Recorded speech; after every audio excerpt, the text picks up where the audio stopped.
Hi.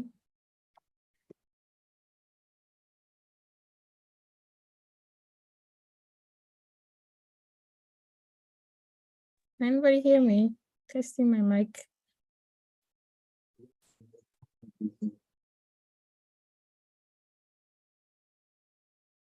All right.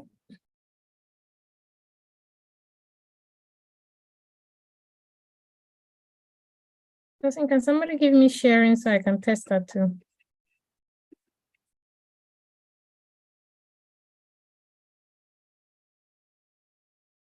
You can try, but it's fine. Sorry? Try.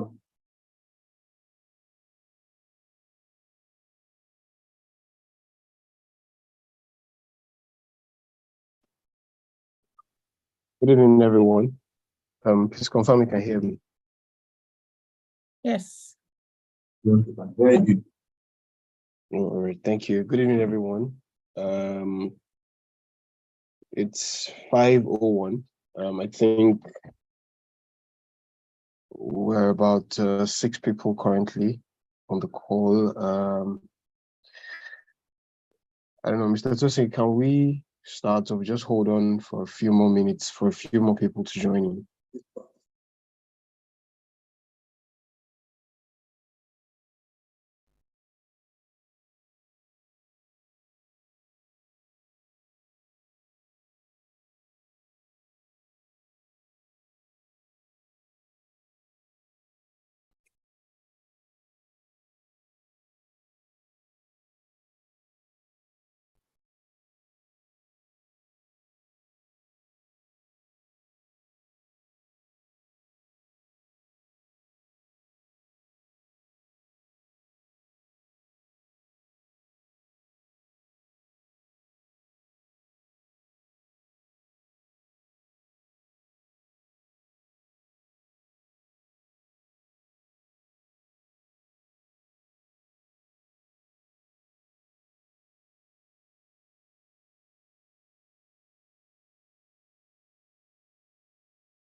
All right. Good evening, everyone. So we'll start in earnest. We believe if other people will join us as the meeting progresses. My name is Ayatunde Baditon, and I'll be your host for today.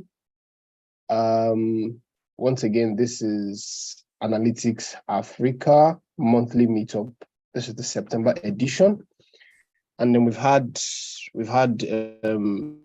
previous editions. The last edition for August was Unleashing the Power of Data Literacy, and that session was hosted by Olayinka Okay, and then the speakers were Roberta Edu, which was unavailable. Somebody had to step in, and Oluwaseyi Bondefai Owope. Sorry if I got the pronunciation wrong. And we've also had a few other sessions before that. I'd suggest that we go to our YouTube channel to check the recordings of other sessions. Moving on in earnest, the topic of this month's meetup is demystifying data, fintech organizations, and data innovation. We all know that currently fintech organizations have taken over the space, and they're giving banks a run for their money. So we're here to kind of have a discussion around those fintech organizations, how they've been able to thrive using innovations around data. We all know that data is the new gold, like people would always say. And you would agree with me now that any organization or company that doesn't leverage data would soon be eradicated, more like. So therefore, to go on this discussion with me, we have two seasoned professionals, Princess Edo Osage and GM Ifi Jide Ebeogu. But before we know more about them, we'd like to tell you a little bit more about Analytics Africa, what we do, what we're all about. And please permit me as I invite Tosin Shobukola, who is the convener for Analytics Africa, to give us background insights and tell us very interesting things about Analytics Africa, what we're about, the things we've done previously, the things we're planning to do next. Tosin Shobukola, over to you, sir.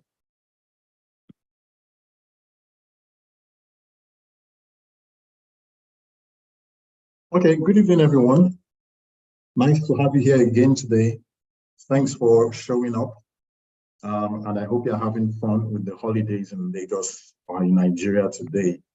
It's a pleasure to have you here, and of course, my old colleagues, Princess and Ifi. Thank you for honoring our invite.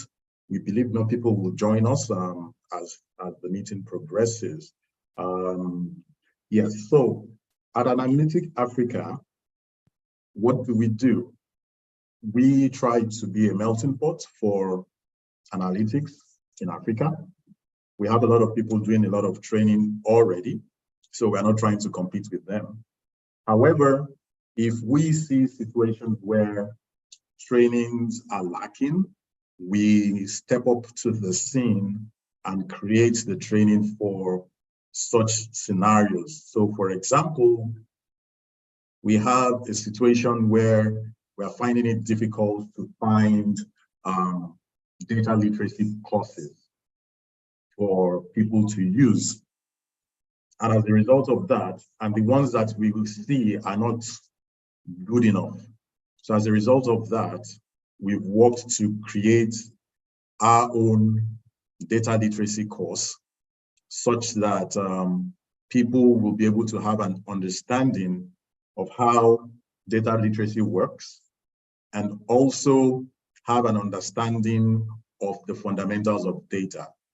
For many people, yes, they know what it is, they understand what it is, but for many, many more people, they are not sure if data is Excel, or if data is SQL, or if SQL is data analysis, or if data science is PowerPoint or Power BI or whatever it is.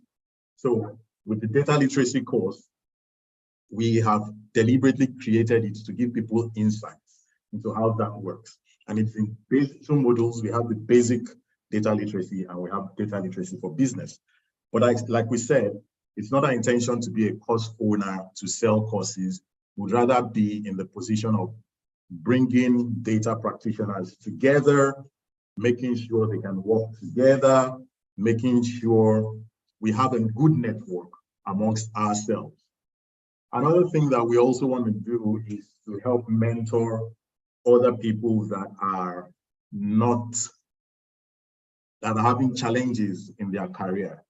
And we'll be having that conversation at the end of today's session.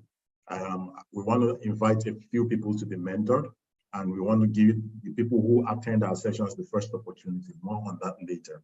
So in a nutshell, Analytics Africa is on a mission to ensure that people who play with data or who work with data have a forum or a place where they can easily communicate together, share ideas, live in a community, as it were, ask questions, get jobs, grow their knowledge, and do a lot of stuff. For now, we are still playing in Africa, but we have plans to, in the next few months, to launch in the UK and also launch in the US. We are also talking to a couple of people in Southern and Eastern Africa, and let's see how that plays. Without further ado, and so I don't waste your time, let me And it's over to Ayo and Yinka, who are working tonight. And I know you are in very, very, very good hands. Princess, I know. Ify, I know. They are going to do a good job of telling us about fintech. I think these are one of the most tenured fintech practitioners in Nigeria today. Some have started and gone. Some have started and are doing other things. But at least for the past 15 years, both of them have played around fintech. And they are very, very strong people. They are juggernauts, as it may be. And so between both of them, and I think we have about 30, 35 years of experience cumulatively. And if we add other people in the room, like myself and one or two other people, I think it won't be too much to say we have about 50 years of fintech experience in this room tonight. So fasten your seatbelts. We are set for an exciting time. And I know that everybody's going to have a wonderful time. I'll be back at the end of the program to talk about a few things, but let's go into the program right away. Ayo, over to you. Thank you very much, Tosin. That was well said. I believe we all have an idea, or we know what Analytics Africa is basically about. All right, so without further ado, we'll move swiftly into today's session. And before we start all the talk, I'd like to introduce our guest speakers to the house. Ify is a seasoned fintech professional with over 15 years of experience in the fintech industry. She has excellent knowledge of payment technology, cards operations, and building robust fintech products. She started her career at the foremost fintech unicorn in Africa, where she drove key payment projects and products in the B2B and B2C space, as well as a brief stint as product lead at Paystack Payments. She's passionate about fintech and is the founder of the Payment Log, a fintech media and insights company focused on enabling a more skilled fintech ecosystem. She's over the years, she's built major skills such as business analysis, project management, project development, project innovation, agile methodologies, and quite a lot more. Our second speaker for today is Princess Edo Osage. Princess is a payment expert, technology expert, strategy execution, and product leader, also with over 15 years experience. So you would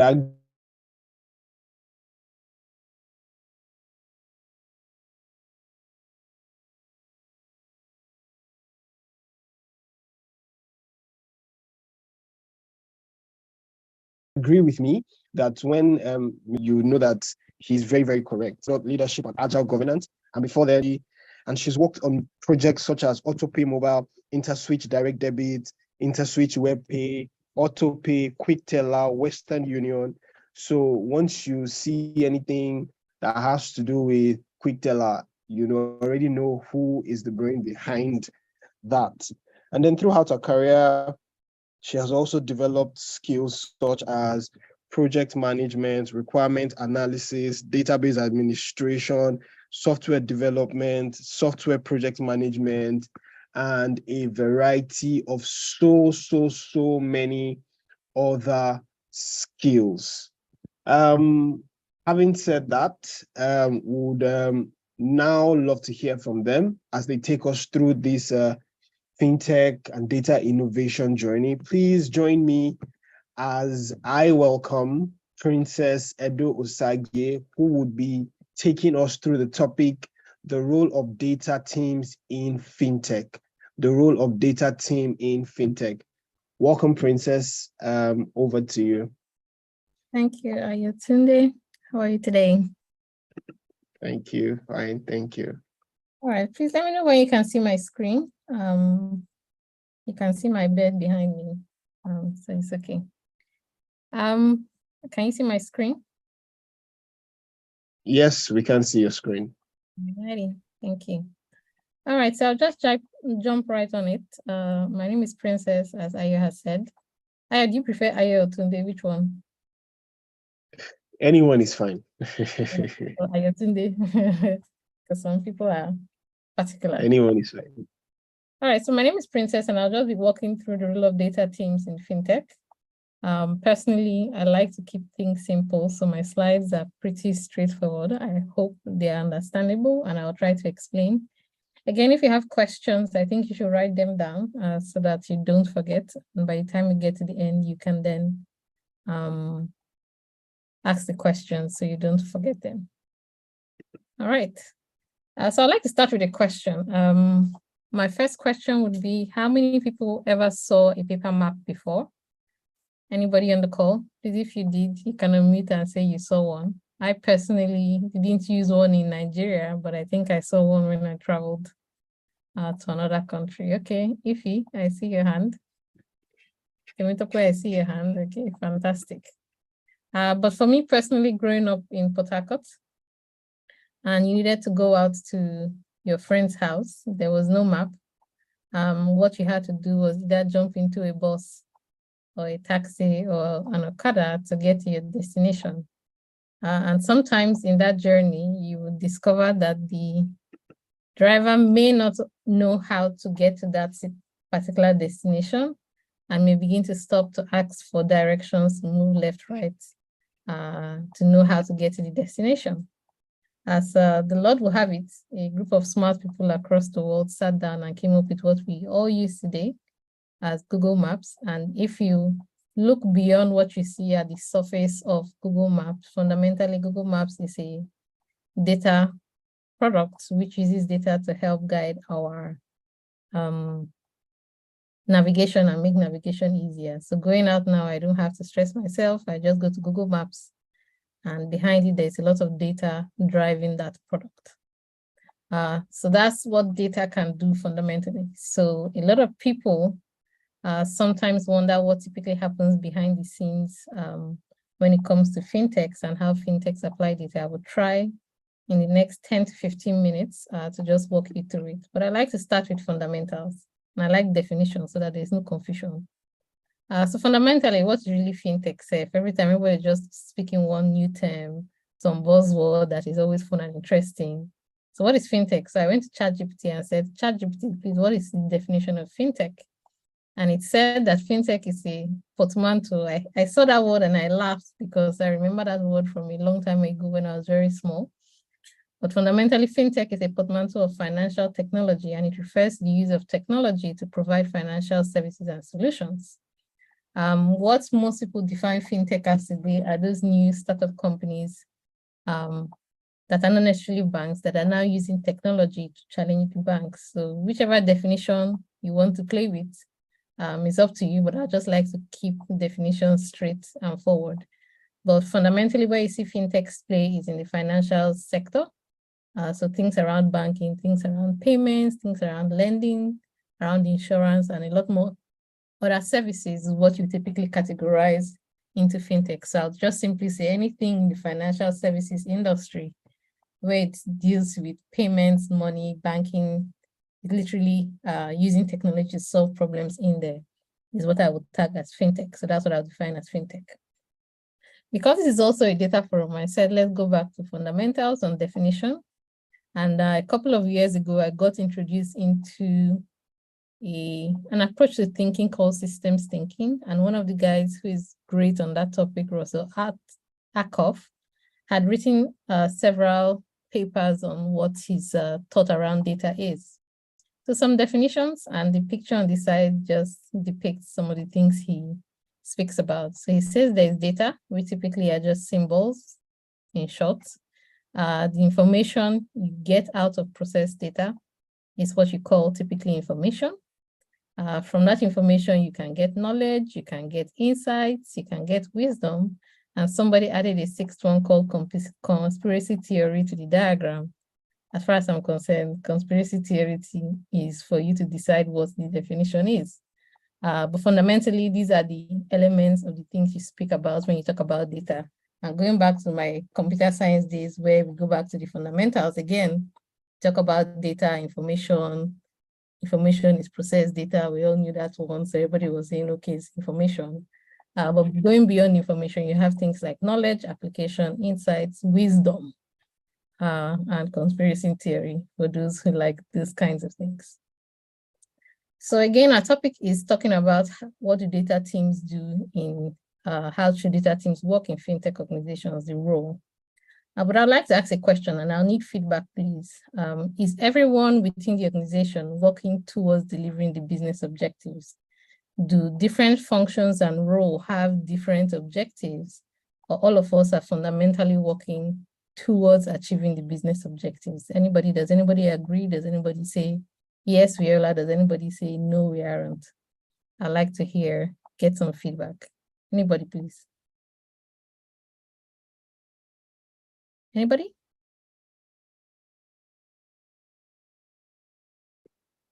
I have a message in the chat. Okay, yes, we are. Okay. So if you all agree that everyone within the organization, whether you're in a data team, or whether you're in a product team or an engineering team or a customer support team, we all are fundamentally working towards delivering the business objectives. So the question then is, what is the objective and how can data teams support the organization to deliver on its objectives?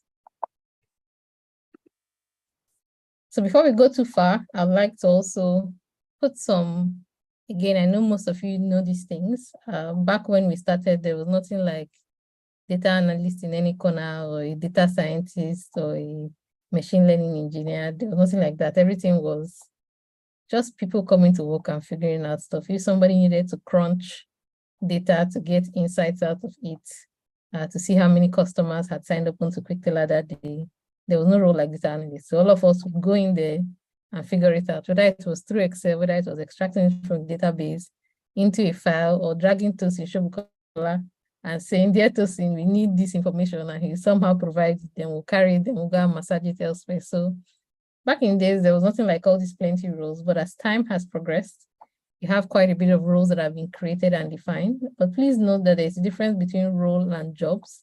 So you may get into an organization and you may not see any of these roles existing there because the job title may be something else.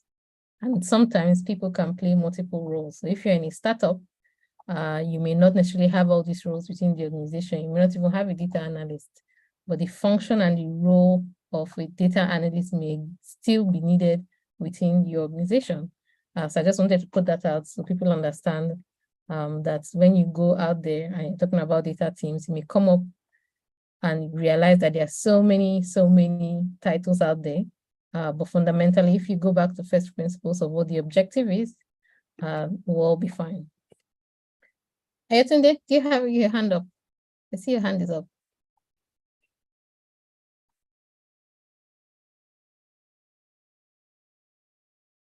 Ayotunde?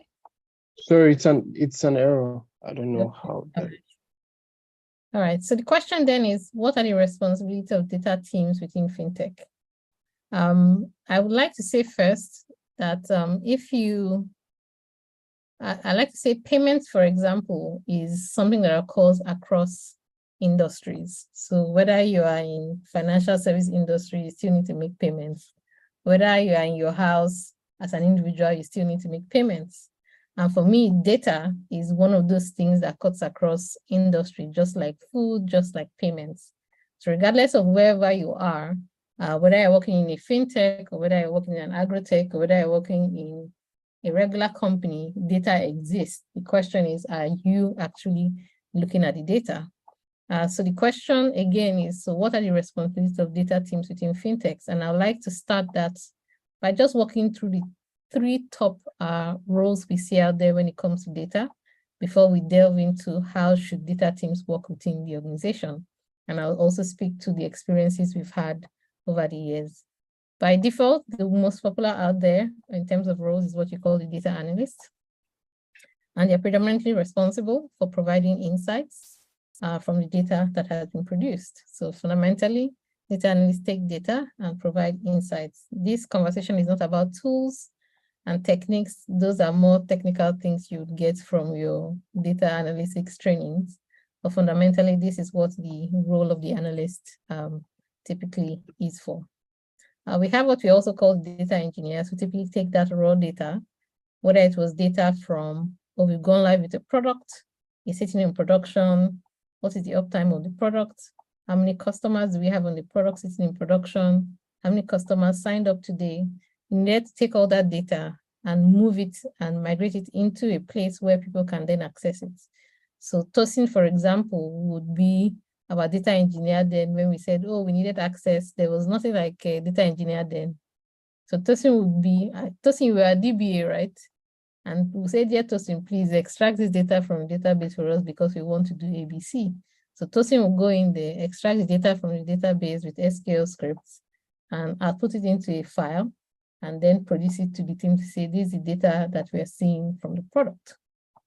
So data engineers typically walk around extracting data, storing the data, cleaning it, and transforming it so that people like data analysts and data scientists can then make sense of it with insights and all. More newer roles, you have things like data scientists who do a lot more around machine learning, building models, experimentation. But again, all these roles are working towards, again, achieving business objectives. So those are the three main roles I wanted to talk on first before we go into what really happens in data teams in fintechs. So what you will see today when you go out there into different organizations, regardless of wherever you are, is that each organization has different models. Some organizations have distributed teams, which means you have data teams sitting in different parts of the businesses, working fundamentally with the different businesses. If your organization is not so large, you may just have one data person who just works with everybody and moves on. In those situations, you just have a data person. Some organizations have a central data team, and each one comes with its pros and cons. But fundamentally, I say that regardless of whatever you find yourself in, just focus again on understanding that the objective is to help the business get insights from the data for the different things that they are doing so that they can take informed decision making. For each of the different models of forming teams or data teams, you need to be clear on the pros and cons of each one and what you're optimizing for. But regardless of whatever model you find yourself in, if you focus on the core principles, you would still be fine. So the question then is for organizations, whether you're a startup, whether a mid-growth organization, whether you're a large organization like Google and Facebook, fundamentally, if we again go back to first principles, if we agree, as we said earlier, that all of us in the organization are working towards delivering business objectives, and if we were working in a fintech called Analytics Africa Innovation Hub, for example, and in the Innovation Hub of Analytics Africa, we had a product team, we had an engineering team, we had an operations team, and we had a data team. The question then is, what is the role of the data team in Analytics Africa Innovation Hub to allow and make sure Analytics Africa Innovation Hub reaches its business objectives? So Analytics Africa, for example, may want to come up with one or two products. Let's say AA, what name will we give it now, Tosin? Let's call it AA Hub, right? And throughout delivering that product, you typically go through what we call in product management from ideation all the way to getting the value, which is the product is live and customers are using the product.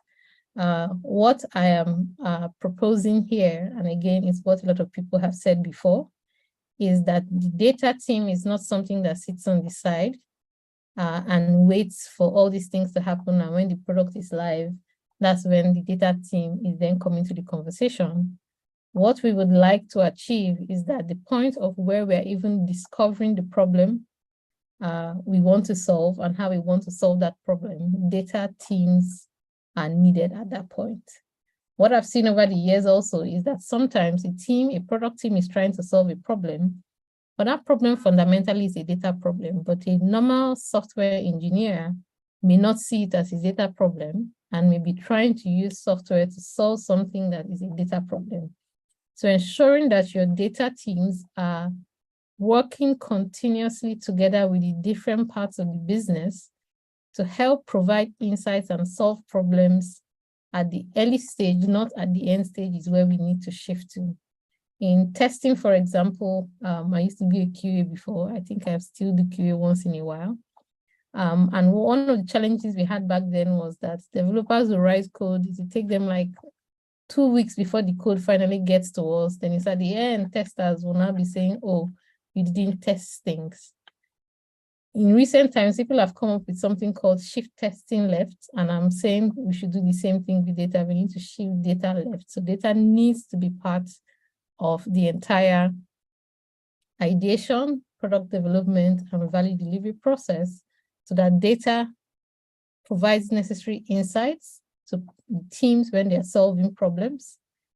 Sometimes those problems may be data problems. The data team can then take it up and solve the problem instead of going down a long journey of providing what I call a software product that is actually a data product. And you then begin to optimize the software when what you really should have just done is use data to solve that problem instead of building a big giant software. Again, after product teams have discovered the problem they want to solve and they are building the problem, at that point, what we also want to do is that people like the data analysts, data engineers, possibly data scientists, if there is data at that point, should also be with the teams in that process. At that point, data engineers are making sense of the data that is being produced by teams and figuring out how to create their pipelines and storing the data in the appropriate form. Most times what we see is when products are live in production, that is when we begin to worry about, oh, how should data look like? Oh, then you discover that the engineer did not put the data column in the right format. So the data is useless. Then data engineer has to be transforming text formats, ETLing it, and massaging it to date format. There are so many things you can do by just shifting data left in the entire ideation to value delivery cycle to ensure that data is continuously working with business, product teams to deliver value. By the time a product is now sitting in production, so whether it's a new banking app you've launched, whether it's a lending app that has just gone live, there's a lot of insights that can be gotten. And the truth is that insights doesn't just come from the product. Insights comes from the customer. So how can you actively work with the people who are gathering insights from the customer and getting all that information in and providing feedback to the necessary stakeholders? Again, insights is fundamental. It's not just about raw data. It's not just about information, but what insights can you give the business based on the data that has been churned out from the different products and services. Another source of data could be customer support. A lot of times, a lot of organizations ignore the insights from customer support because most times we are fundamentally focused on the product. But there's a lot of insights the businesses can get from customer support. So data is absolutely critical, whether you're in fintech, whether in agri-tech, whatever business you find yourself in. But we need to fundamentally improve how we work. Because all of us are working towards business outcomes. So for us to achieve that business outcome as data people, we need to make sure we are where the work is happening and where the information is being carried along. So it's absolutely critical we understand that not just sitting down as a data team on one side, we need to be where work is happening, when there is discovery, where there is development, when a product is in life, how do we get insights to the business ultimately is what is absolutely critical. One thing to note also is that context is important. One size does not fit all. You could be in a startup, you could be in a large organization, you could be in a small organization. It doesn't really matter if you understand the first principles. People need to be where work is happening. Fintechs that we see today have a lot of data that they need to churn through. But a lot of people don't pay attention to ensuring that the data people are carried along in this journey of ideation to value realization. So if there's anything you want to take out from what I said, you need to make sure that you are shifting data left to where work is happening, and data shouldn't be an afterthought. Just like food is not an afterthought, just like money and payments is not an afterthought, data exists across the entire life cycle. And the onus is on the data people in the data teams to bring out that insight to the organization. Because most times people will tell you, I used to tell my team member that I'm a data person. I can enter Power BI, I can do ABCD. I did not know I was just a learner until I went for one training and I came back and I sat and I was like, wow, there's nothing wrong with ensuring that your data people are with you on the journey. You need to bring them in way early on, not at the ending, not when the solution has been produced, but when you're trying to figure out what the problem is. And lastly, work continuously with business teams to provide insights to enable data-driven decision-making. That is why you exist. It's not okay to just produce a dashboard and say this is the dashboard. No, it is what is the insight that was gotten from the dashboard so that the person can then take informed decision-making. That is why data people exist. It's not just to say I've done it to take it. No, it's that what insights did you come with as a data person? You went into the data, you found ABCD, you need to be able to sell that story to your stakeholders. You need to make recommendations. Don't just say, here's the dashboard and walk away. That's why you exist. That's why data is key. Again, as I said, context is important.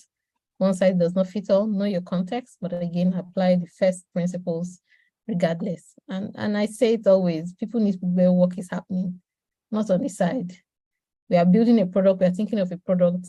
The data person should be inside there. Let's all be doing the analysis of what the market data is saying. Data person can give us insights way better than Princess who just knows product or who just knows DevOps. The organization fundamentally, I think, has created data teams and sometimes kept them at the side, but I feel the onus is on the data teams to speak up and show the value that you bring to the table by providing insights to businesses to make informed data decisions. I can tell you for free, I've never seen anywhere somebody has shown up with data for decision making and it went in the opposite direction. Most times people come to conversations with talk, not with data.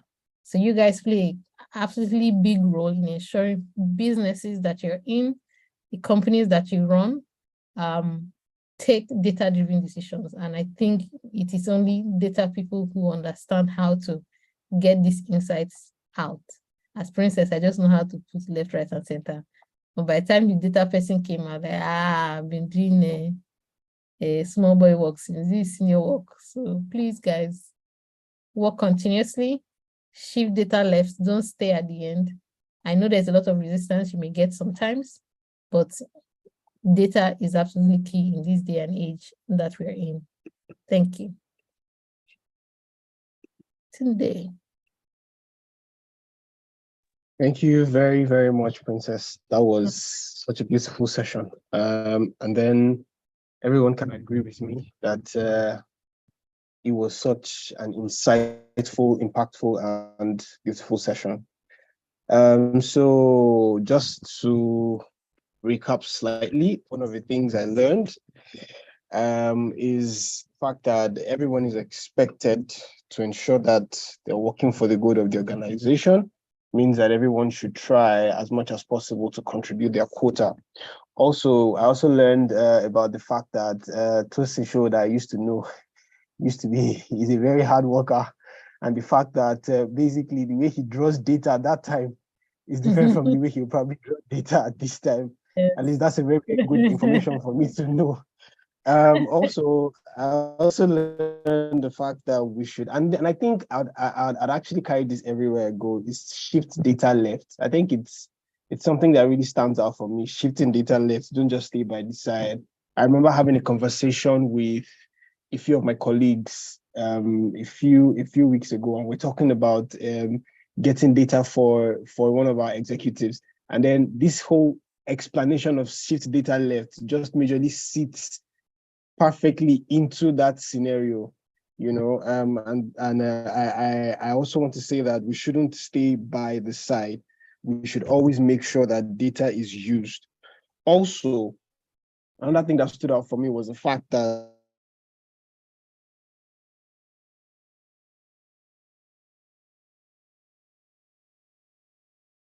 thank you very much, Ify. Princess, sorry. Thank you very much, Princess. That was such a beautiful one. At this point, I would like to ask if there is anyone that has questions. Any questions from anyone? You could just signify by raise of hand. Any questions? Yeah, Tosin has a question. Yeah, please go ahead. And then, sorry, before Tosin goes ahead, if you don't have if you are shy like me, and you probably might not be able to ask your question physically, you can just drop the question in the chat section. All right, Tosin, over to you.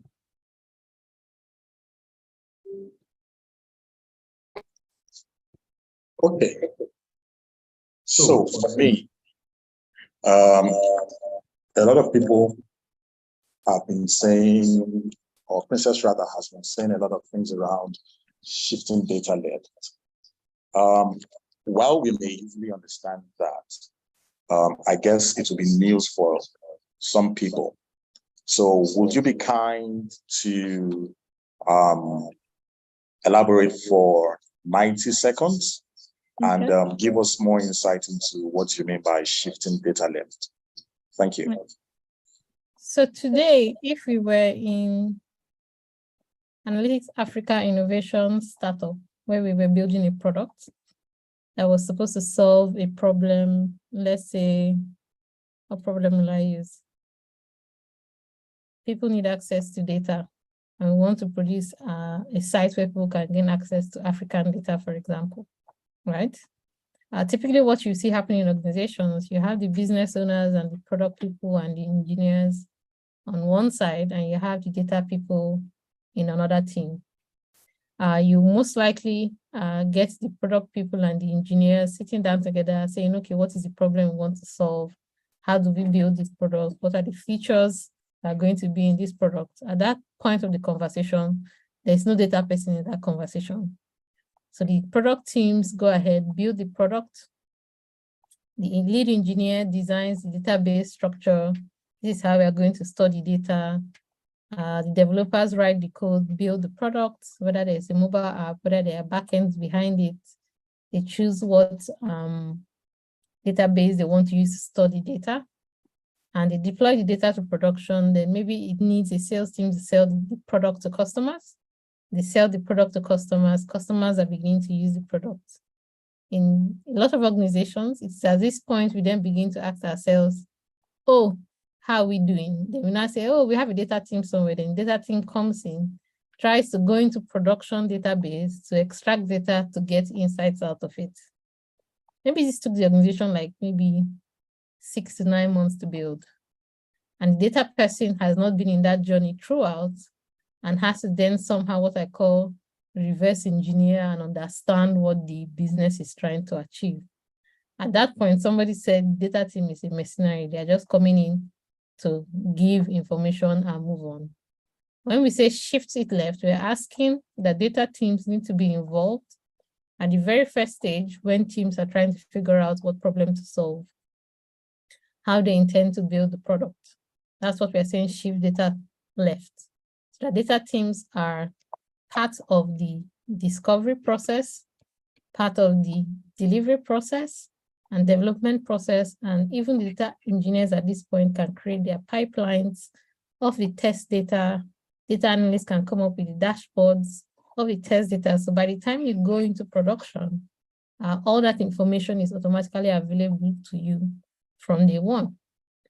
So what we say shift data left is that we need to get data people involved in the ideation to value realization process early on, so that they understand the business. Because if you don't understand something, producing insights that are useful for the business is also going to be hard. What happens mostly at the end is that they tell the data team, this is what we want. No, if somebody is part of the journey of the process, it's a lot easier for them to give you insights to achieve your final objectives. So that's what I mean to say. Hope that helps. Absolutely. Thank you. All right. All right. Thank you very much, Princess, for that. Esther Anagu, can we take your question, please? Can you hear me? Ayo, can you hear me? Yes, we can. Please go ahead. Okay, good evening, everyone. Thank you very much for the session. It was very insightful. Okay, so we understand the fact that our role as data analysts is to majorly provide insights for our stakeholders to make informed decisions. Yeah. I work in a financial institution. Hello, can you hear me? Yes, I can. Okay. So I work in a financial institution, and I send reports that's weekly and monthly, showing them what is happening. Showing them what is happening in the bank and telling them about the activities, the transactional activities and all. And then while reporting, I also share insights. Now, my question is, how do we ensure that our stakeholders make use of our insights? Insights are the reason we are analyzing, because without sharing insights or without sharing recommendations after analyzing data, then it becomes useless. So that's why we share insights and recommendations to our stakeholders. Now, what if our stakeholders are too busy, like they have other things to do and they are not making use of our insights? How do we ensure that they are captured? Capturing means ensuring that they use it, they read, because sometimes when we send our reports weekly and monthly, they get bored sometimes because they know that it's almost the same thing you're going to tell me. What you told me last week is almost what you're going to show me this week. So how do we ensure that these guys read our insights, they use the recommendations that we give to them at the end of the day? Yeah, that's my question. Thank you. All right. So I'll say two things. Firstly, when it comes to insights, I personally feel those conversations should not be, while reports are fine, a lot of people may open reports and look at it, but not everybody is like that. So going ahead to sit down and have one-on-ones to have those conversations, for me, may be a better approach to take. Not just sending the report, because people are very busy. When you sit down and think of the number of emails people get, especially those people are higher up, they may be cut down worrying about things around revenue and co. You may also want to identify your stakeholders beyond those people that this information would be useful for, and then have those one-on-one sessions with those people. Because what it sounds like is that, yes, I'm producing data of what I'm seeing, but how do I ensure that the stakeholder that is supposed to take informed decision based on these insights, not just based on a chat, not just based on a text somewhere, needs to understand it. I was reading a book recently, and they were trying hard to communicate a problem to people that was happening within the organization, but nobody was listening. So what did the guy do? I think he went around the company and got evidence, and then called everybody to a meeting. And once everybody walked into the meeting, they saw a pile of used gloves on the table. That caught everybody's attention. And the guy just said, this is how much this organization is spending on different variations of gloves across the organization. At that point, everybody was ready to listen, but he has been struggling for months, sending mails to people, guys, we need to do this, and nobody was answering. But by the time it was one, he scheduled a physical session, and the opener was a big bombshell. Everybody listened. So it's also sometimes how you package the information, and identifying the key stakeholders and engaging physically is what I would recommend. I hope that helps. Yes, thank you. Can I chime in? Yes, you can, sure. Okay, so Amaka is typing. Amaka is saying that you should move from reporting to storytelling. And for me, that's really important. Yeah. In addition to that, one thing I usually tell my students when I teach Power BI or when I used to teach Power BI, I used to tell them two things.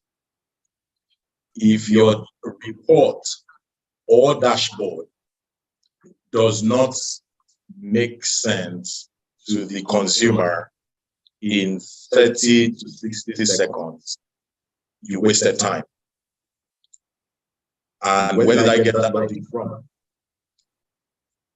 The same mindset where you buy a newspaper in traffic.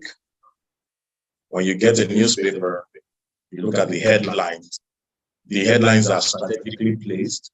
You have some at the top, you have some in bold, you have some in colors, you have some on the left side, and everything. And when you look at the stories, you look at the front page, you look at the back page, you decide whether you want to buy the paper or not. The same thing happens when you go into a bookshop. You scan, turn to the back, or open the side cover, you read the summary, you scan through 4 or 5 pages, you decide whether you want to buy it or not. The same thing, it's not about just creating the data or creating the report, as it were. You need to make sure that it's reasonable, it makes sense, and people can understand it. Number 2 is that when you are building your reports, you need to find a very good balance between your consumer. Are they chat people? Or are they numbers people? And reporting platforms like Power BI, Tableau, or what have you, have done a very good job of saying, instead of just saying it's profit, and profit value is a particular value, and just say profit made or something, they've even put some animations or pictures that allow you to say, if we are below, it should be red. If we are close, it's green. If we are almost at borderline, it should be amber. Now, your report or your dashboard should be something that somebody can read and gain insights from. In addition to what Princess said also, you should also be thinking of how to get your customers. Do you need to have a physical meeting? Do you need to find a way to send it to them or take it to them? Now, sometimes some people are never going to go to the report portal, and some people are never going to read an attachment. So are you going to do the extra work of building the report and then taking a screenshot and dumping it in the mail, the most critical parts? If they want to see the details, click here and go to the URL. But for the most critical parts, this is what we are doing. This is where we are going. This is what has happened. And this is what is going to happen.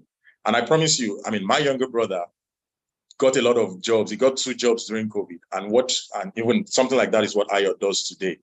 Sometimes their work is not to build reports. Sometimes their work is analyzing the reports. People are very lazy when it comes to this thing, with all due respect, whether it's your boss or it's your manager. But human beings, they scan, they don't read. They are mentally lazy. So sometimes you need to do the extra work of explaining what you did the report to them. Again, it's not about the long 500, 1,000 lines. It's about nice reports, something somebody can read, and then giving summaries and indicators that this is what the report is saying.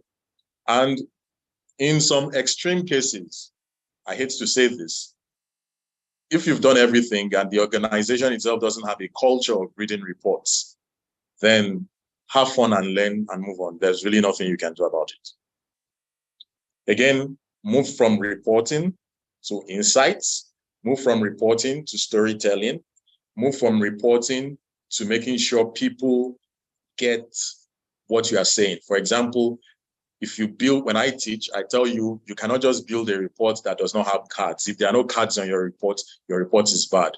Cards in Power BI I'm talking about, whereby there are figures and numbers, not just shapes and trends and everything. People need to see figures. They need to see percentages. They need to see value. I hope that makes sense. Thank you. Yeah, thanks, Tosin. So just to add before I leave, as you were talking, I remembered that fundamentally the problem that you may be having is that you don't understand what your customer likes. So you may want to also spend time to understand the people who you are producing these reports for.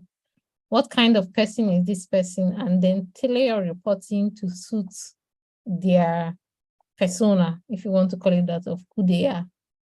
And the second thing is, when I was in DevOps, I realized that, yes, there are dashboards that are critical for alerting. There are dashboards that are critical for analysis where I need to go and drill down and do many things. There are dashboards for business people. It's a completely separate ballgame. So if you don't understand the stakeholders and what insights you want to give to them, you may be giving them a report that doesn't give them the insights they want in a particular way. So spend some time understanding your customers. So anybody who is consuming your work is your customer. Understand their needs, and then ask yourself, okay, it means it may be more work for you, but you may get more traction if you tailor the reports to the different people's needs instead of a one-size-fits-all report. And you may also want to check your frequency. You may ask them questions like, do you think this report is too frequent? Should we send the reports twice a week instead of once a week? Or once every 2 weeks instead of once every week? Again, understand your customer. That's what I'll add lastly. But lovely question. All right, thank you very much, Princess. Thank you very much, Tosin. Thank you very much, Esther, for your question. Do we have any more questions, please? I have a couple of questions, but I think I would wait till after the session. All right, Ayomiko Akibobola has a question. Please, can you ask your question, Ayomiko? Okay, hi, good evening, everyone. Good evening. It's been an interesting moment. Of course, learning a lot. All right, so quick one. I want to find out, what are the limitations of Power BI and, of course, Excel, and, of course, what volume of data can they process? And has it ever gotten to a point whereby we exceed their limitation and have to move to SQL? I mean, move the data to a database so that it can properly process or analyze the data. I'm just trying to find out this. That's all. That's my question. Okay, so from me, my personal experience, Excel can store information for you. It has its limits on the number of rows. Also, it's dependent on your machine also. Because loading that file and all into Excel, all the data into Excel, your system may drag, you don't have enough RAM. There are many variables. So you can use Excel. I've seen people do powerful things with Excel. So Excel is still fantastic and amazing. But when it comes to Power BI, for me personally, I'm not a expert like that. If I can use Power BI, but it's more for me, it's more of a visualization tool than what it can do, because it can connect to multiple kinds of data sources. And Excel is just one of the data sources. We've had situations where in the past we had an incident and we needed to then, because the data was too much and we needed to keep data available and hot and consistent, we chose to opt for a database instead to store the data instead of having multiple Excel sheets running up and down. So again, context, each situation is different. You can use database, you can use Excel. Don't give yourself headache if your rows are very few with a database. Just load it inside Excel and move on. But if you are dealing with large tons of data, then you can put a database. By the time you go into big data and all the extra, then find other places where you can store your data. So the data storage is separate from the tool to analyze data. I don't know if that helps. Does anybody else want to chip in? You've answered the question very well, Princess. It's very simple. If you are doing basic data analysis, yeah, you can do Excel, you can do file-based or in-model Power BI dashboards. But once you are talking of enterprise data, it's a no-brainer. Your data should sit on a data store because it's unlimited. For Power BI, for example, I think there's a limit of 2 gig or something like that. And how many times do you want to keep uploading data into that model?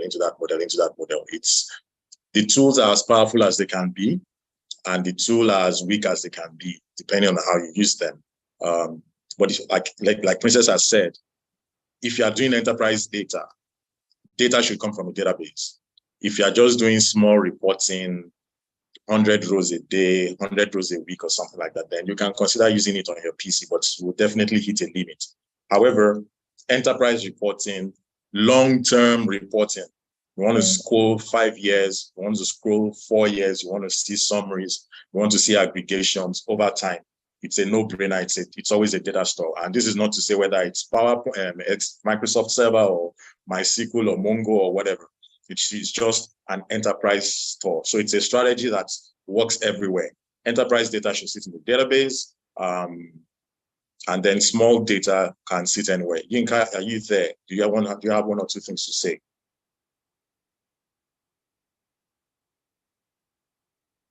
She's not there. Okay. But I think the question has been dealt with. Okay. So let's move on to the other session, and let's focus on question and answer at the end of the day. I can see Tokwe's hand up. I see somebody dropped something on imposter syndrome. But let's move to the very end and then take all those questions. So ask the questions in the chat. I can stay on and answer them. All right, thank you very much, Princess. I was going to say that would love for you to stay around so that in case if people have more questions after now, you could just assist us in dealing with them. All right. All right, so we move on to the next session now, and that session will be taken by Ife Jide Ebogu. And the session speaks to how does data drive innovation in fintech? How does data drive innovation in fintech? Ife, are you there? Over to you, please. Can we just give her a virtual round of applause as she prepares to come on?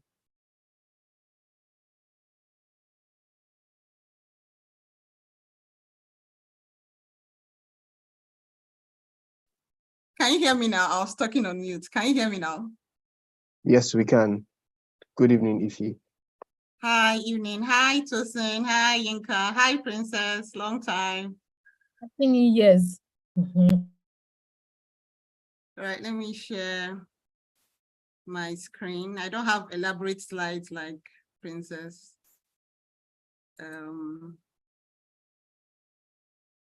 But the questions are interesting and very thoughtful as well. I didn't want the questions and answers to stop because I think that's what communities are for dialogues. We have a lot of things we read on the internet. For me, I say YouTube is my second school. I've learned more from YouTube than I did in my first degree.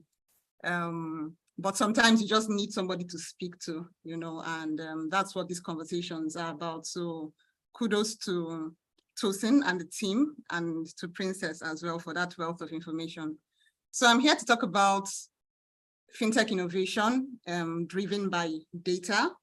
And it's a subject that is very, very, very dear to my heart. And so I'll just start by also giving a definition of how I understand fintech in the data world.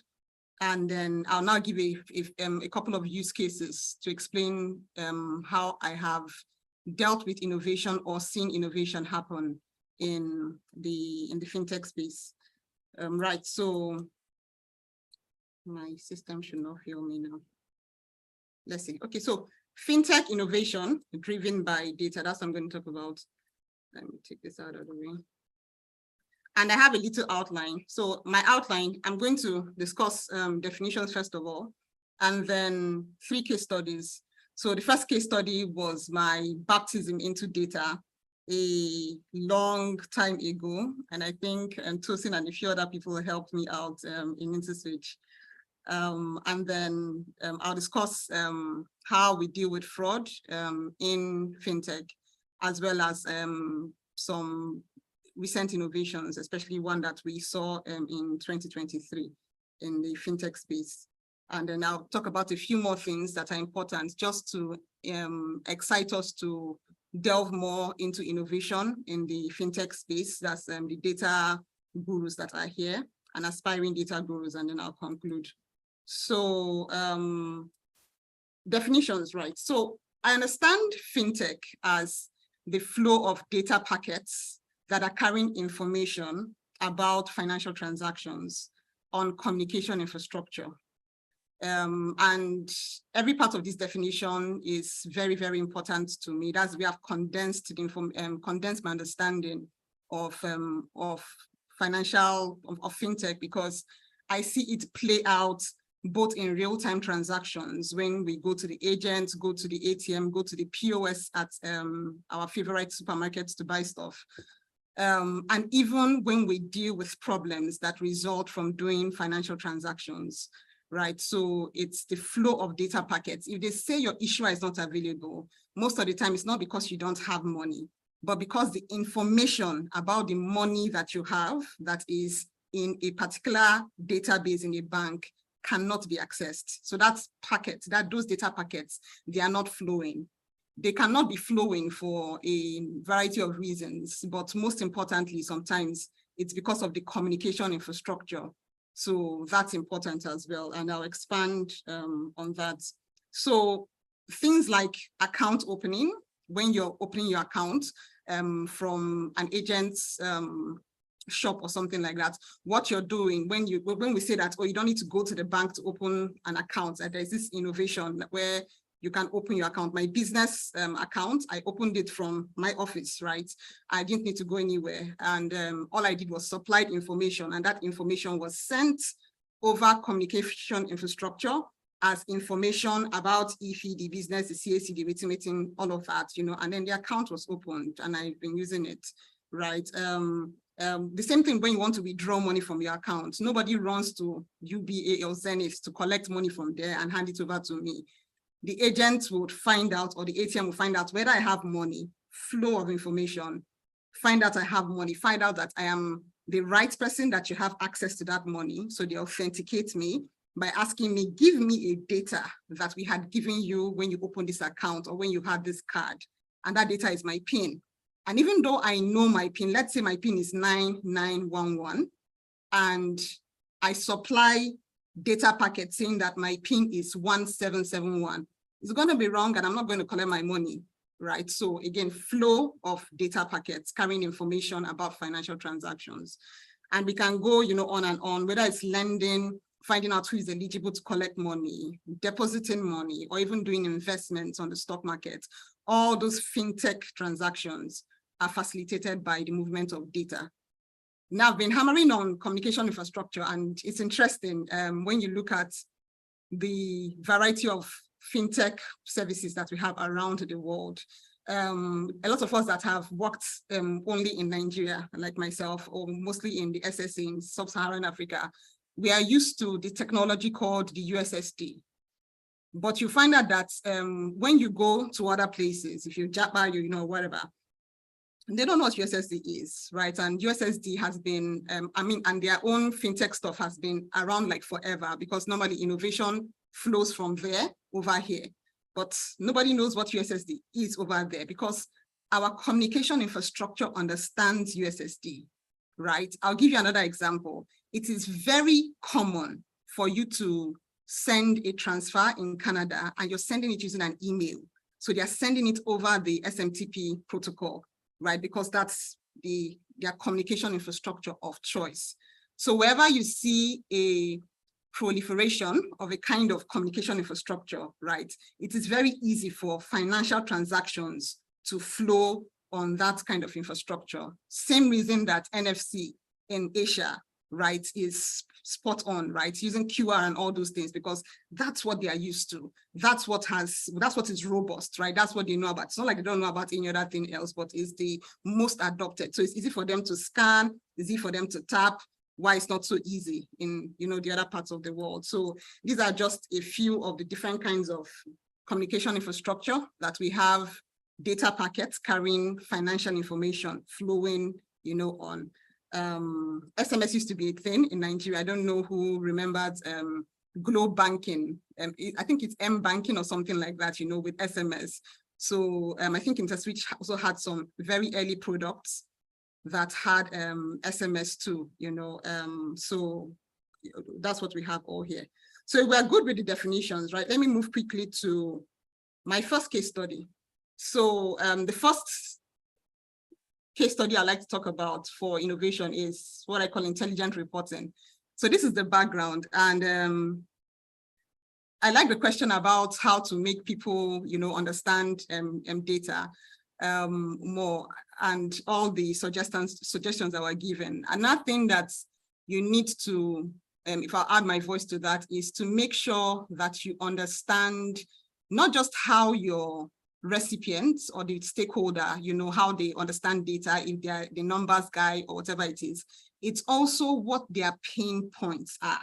What their pain points are, if your report is speaking specifically to it, the chances that it would be left unread or they'll just download it and put in a folder is very slim, because that's what is paining them, right? And this is the crux of what this client approached me about when I was working with InterSwitch.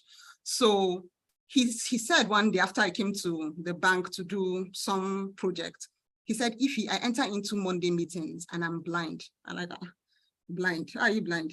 He said he doesn't know what is happening, that the ATMs will disburse 500 million, in week 1 of September, and it will disburse 800 million in week 2. And so everybody will clap for him, and then he'll just be hoping and praying that nobody asks him, why did this data move from 500 to 800? Because he doesn't know, right? And then the third week, it will move down to 450, and he doesn't know too. It wasn't like, oh, there was a summer holiday, and many people were on the road, and then they were, spending money, right? And then, they spent more. Like, he doesn't know why those numbers move up and down. That, please, can I help him? And I recently moved then from an implementation engineering role for payments, and I was tired of implementing. And I asked my boss to allow me, enter into business. And I was like, oh, okay, let's see what you would do. And so I was really looking for something to use and hammer. And so I collected the work that I did not know anything about. That was like the most dangerous thing I did that time in my career, but it was so rewarding and has opened, up a couple of opportunities, right? So let me just talk about it. So I did an intelligent reporting system for him. What we did, which I later got to know that it was, data warehousing that we did. I was just very good at SQL, and I got data from different places, and then we did a couple of reports. It's been almost 8 years, so I don't have the reports there, but what we did was that I merged and normalized transactional data and static data to provide 2 kinds of reports, to provide on-demand scheduled intelligence for the bank. So there's the on-demand reports, and then we also had scheduled reports as well. On-demand reports means that, okay, so at some point I may need to mention the bank so that we understand the scope. The bank was UBA, and UBA is in 22 countries in Africa. And when you are in a group role, right, especially group role in e-banking in UBA, you don't just deal with Nigeria, you deal with Cote d'Ivoire, you deal with Burkina Faso, you deal with Benin, you deal with Cameroon and all those places. And so when they ask you a question, you have to answer. If not, your senior manship, your big boyship is going to be in the balance. You need to deliver results, in that meeting. And so what I did was generated reports for different products so that he could check on Friday how a particular product is doing against on Monday, and try and find out, what made that report, go up or go down. But very importantly, one of the things that we happened on that product that caused a lot of problems was we now were able to checkmate and monitor SLA and performance of the IT team. If anybody could beat me up in Lagos, they would have beaten me that year, because it really caused a lot of trouble. What happened? And this speaks to how deep you need to go to understand data. When an ATM goes off, the ATM sends a packet, right? And the packet is in a particular place in the database. What most people are interested about when they look at payment transaction systems is that they look at, oh, how many transactions happened today? Which one failed? Which one is 91? Which one is issued and switch inoperative? How many failed pins do we have? All those kind of things. There's some data people do not bother looking at, but it has a wealth of information. and ATMs are like that. Anytime the ATM goes down, right, it sends a packet. So I got all that data and put inside a particular database. And what I now did was that I married that data source to the data source that was calculating money. So I could extrapolate between the downtime that the bank had and then the money that the bank was making. So it was very easy. If you are supposed to make, if you make 800 naira, or let's say 1,000 naira in an hour, right? And then the ATM is down for 1 hour, you have lost 800 naira. So if today the report is showing that this week you got 500 naira, 500 million, and next week is 800 million, we'll just quickly go to the reports of the downtime and we'll look at our 700 hours there. And then the IT team will be called to the management meeting to ask why this ATM was down. The first time they say, oh no, it wasn't down, it wasn't down. Then we showed them empirically. In fact, I was brought to that meeting. And they said, oh, somebody from, whatever, did this and did that, and let her show you what she did. And they said it was a lie. I said, okay, you have a test ATM. Put the ATM off. All of us are going to wait here for 5 minutes. Put it on, and I will go and show you how the ATM went off for this time. And then that's what happened. Exactly that was what happened, right? So not to go too long, because I have other interesting things to talk about. We're able to monitor SLA and performance, both for the internal teams and also for the vendors, because the vendors were supposed to come load the ATM or come deal with level 2, level 3 problems, right? And sometimes you call them, they will come. If it's Friday, they will not come, and nobody will say anything about it, right? And sometimes why nobody says anything about it is when a vendor comes to work in a bank and they have to stay maybe past hours on Friday, and you also want to go and hang out. And the guy says, or the girl says, oh, I can't come more. I'm like, me too, Seth. I'm going for one party, please. Let's leave this thing till Monday. So you're enabling them because you don't want to be around. And we're able to checkmate that behavior. So we'll tell NCR, you did not come to this bank for the 60 hours that we paid you, right? For the level 2, level 3 SLA that we have with you. And so you're owing us money, that kind of thing. Now, the second thing, I have a couple more, but I think I've exhausted a bit of time here. But another thing we're able to do, let me tell you one of the most interesting ones, right? So apart from the people trying to beat me up, one other thing that happened was we're able to identify ATMs that were in specific places that were not doing a lot of work. I don't know that you people have seen, I'm using ATMs POS because back in those days, those were the big boys of the e-payment space. Nobody really did mobile and all these things. It was really ATMs and POS. So I don't know if you've ever seen in airports or in some shopping malls, there's one ATM that is dodged somewhere that is always down. Nobody ever uses. If you come there and it's working okay, at a point when you come there once, twice, it just sort of registers in your head that there's no point going to this ATM because it will never work. So even when it has money, it's a miracle. But that ATM, the last time I checked, ATMs were 4 million naira, and that was when naira was, I don't know what it is now, but of course it'd be really expensive. But the interesting thing is that nobody spends money on ATMs any longer.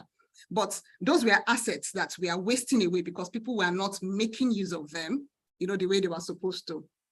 So we were able to identify assets that were working and then the assets that were non-performing. And if, for example, like UBA had ATMs in the market, right? If you're conversant with UBA and the Balogun market, behind you see a row of ATMs that are always in use by people that come to the market.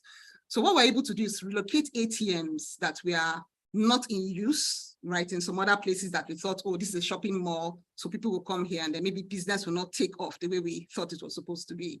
And then we'll relocate those ATMs to where the volume is high. Instead of going to go and buy new ATMs, we'll just relocate the ATMs, and then save money. One last thing I want to say about this thing is something that Princess also spoke about when she was giving her own talk about how some teams could be disconnected, and she was talking about data teams versus the other teams. What we notice in these banks or even sometimes fintechs is that people have strategies and the strategies are disconnected. In this case, they had a payment card strategy that were for schools. So they gave a lot of payment cards to schools, but they didn't have a touch point or a channel strategy that was for the same schools. So you're giving me a card to use and do what? Share is to use it on the ATM or on agents, and there's none from your bank around me.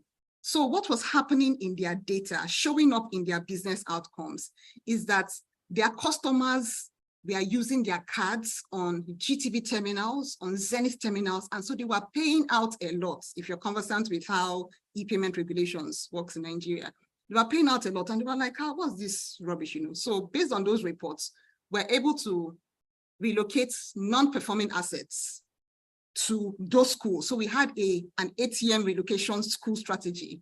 Polytechnics, Yaba College, all those places relocated ATMs there. Guys, in the next 1 week, it didn't take up to 2 weeks, that report regularized, and it was like magic. And the guy that, you know, had this, his team had this report, like he was, he was really very, very happy and was like, he was trending, yeah. Anyway, enough about that. So let's go to the second use case. I'm sure everybody's wondering, why is this carpet here? It's because of magic. So I'll talk about fraud and the magic carpets.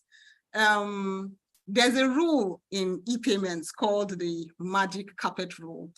The magic carpet rule says that except the person, you know, rode on a magic carpet, it's impossible that transactions from a card, a physical card, can be done in 2 different cities, right? In a space of however minutes. It can be even 7 hours, it can be 2 hours, you know, it can be a space of minutes. If you see that kind of transaction, you should decline it because it's mostly fraudulent. So let me give you an example. My physical card, right? And you know, in payments, they're able to know if your card was used physically or if it was used virtually. There are data points to know that as well. So if the ATM records that I used an ATM in Kano, right? And then in the space of 10 minutes, they now see another transaction from that same card, you know, in Lagos. It's magic carpet because why? How did I get to Lagos, right? From Kano from 5 minutes ago, did I ride on a magic carpet? So that's one of the rules. That's one of the ways data has helped fintech, you know, to curb fraud. And this is one of too many rules, you know, that you have in fraud management or in fraud protection in fintech. And, you know, it's on and on and on. There are rules around risk profiling. There are rules around transaction amounts. There are rules around time of the day. So if they've profiled me and I always do my, based on my time of the world, I always do transactions daylight. And all of a sudden, 3 a.m., I'm logging into my internet banking, or I'm doing one transaction with a card. Based on looking at the data and all that, you know, they can now flag that transaction as something that is fraudulent because they're able to know that this is not my typical behavior. So that's the second one. The third one is interesting as well. And I'd just like to highlight some stuff that we do where I work at the payment log. Part of our insight activities is to, apart from doing the desktop online kind of insights, is also to go into the environment and do a lot of interviews and studies, right? And this time we did a study on POS agents, trying to find out how technology was working for them, if anybody was taking note of the kind of challenges they were having, especially since the cash crunch started. And so this series, we named it The Day in the Life of a POS Agent. And this is just an excerpt of that. So here we're going to look at how innovation, you know, supported or driven by data has helped with failed transactions. So when you have transaction failure, there are 2 things you can do. You can either say, how did the transaction fail? NIBS, you know, is part of the problem, and maybe all the big banks, you know, UBA, Zenith, GTB, First Bank, you know, and all these other banks, they need to buy more servers. We need to take care of the infrastructure, the rails. You can say all of that. And it takes time and it takes money. If you've ever been in circles where servers are bought, you know, or where people are getting redundant networks doing a disaster recovery project or that kind of thing, you know, that thing takes time and it takes money. Money for approvals, money for implementation, money for even shipping and clearing of the servers. All those things take time, you know, to do. And so it looks like it's almost like a 2-year project, but all of us cannot be suffering from failed transactions because people are trying to import servers or whatever. So the data guy said, we can determine the likelihood of a transaction failing, and then we can not do the transaction until the transaction, you know, will not fail. I don't know if you've ever felt somehow, especially if it was your last 100K, I needed to transfer it at the shopping mall because cards were failing. You have this large cart full of different things, and you really need to get home because you need to do X, Y, Z, you know, before you fall asleep or before you enter into a meeting. And the transaction is even failing again. It's like, why is my money hanging? I really need to go out with these things, you know, and all of that. So if you can determine the likelihood of a transaction failing and refrain from that transaction, at least you have your 100K, you can choose to go somewhere else, you know, and buy it or whatever. And that's what this fintech, you know, did. So let's watch this video. There's the video. Okay. Yes. And you look at United UBA, you can see that all their network, both Master, Visa, and Verve, yes. Likewise, Access Bank, likewise First Bank, like okay now GTB, in fact they are using only Master. And look at it. So if somebody comes okay, look at Senate now. Look. So I saying GT Bank does not have the card? No, that is like more. In fact, I have never seen any other card except this Master. And that Master is always good. Yeah. Then look at the Zenith we are talking about now. Look at the Master. Look at the Visa. Look at the Verve. So if this transaction cannot go now because of this sign here, that's just it. You can see no other one that has it. Okay, look at this one again. Oh, look at Heritage. That's about is there any other bank that has like less than 50%? Yeah, you can see them now. You can see. So any other, if you see. Okay, so I'll stop it here so far. I don't know if what he's saying is understandable. The female voice you're hearing is an analyst from the payment log, and she was the one that was carrying out this field survey. So what he's showing her is what's a few of the fintechs that have the agency banking solution, what they've done to empower their agents as much as possible. You can see he's speaking in halting English, but he's able to intelligently show you why. If somebody comes with a MasterCard, for example, from Heritage Bank, he will tell the person, I can't do your transaction for you. One of the things we noticed when we did the initial versions of the agency banking product, I was on the team, or I led the agency banking product for into switch the IFAs. What we noticed was that when transactions fail for the ATMs, people are just angry at the ATM. Sometimes they can even kick the ATMs, but you know, you're angry, you're trying to find out if a security man is in the vicinity that you can, you know, vent to, but it's a machine, you know, and so you just, you know, try and package yourself. But whenever people have failed transactions, even in 2023, and it's at the agent's location, most of the time, those agents are at the risk of being harmed. Last time, not too long ago, 2 months or something, I went to renew my passport, and somebody was trying to, you know, be physical with an agent. And I kept on telling the person, the agent doesn't have anything to do with this failed transaction. You have a receipt that shows that the transaction failed. Please keep it properly and then confirm to your bank. Ask your bank. He said, oh no, that the bank doesn't know. Is this agent, you're trying to steal his money? You know, I wanted to be physical with him. So what these fintechs have done is they have aggregated data in the back end, and then they have put some intelligence in the data. You can see that they are looking at two main things. There's a medium risk of failure, and then there's a high risk of failure. Let me just go to this place so it can be wider. So I just did a screenshot. So there's a medium risk of failure. I think you can see it up there. I don't know, my screen is covering some things. Let me shift it down. Okay, so when you see red, it's a high risk of failure. When you see orange, it's a medium risk of failure. And what they've done is to tabulate the major cards in the market, MasterCard, Visa, you know, and Verve, and then all the supported banks. And when you see like this 59, you're seeing for Verve that belongs to Zenith.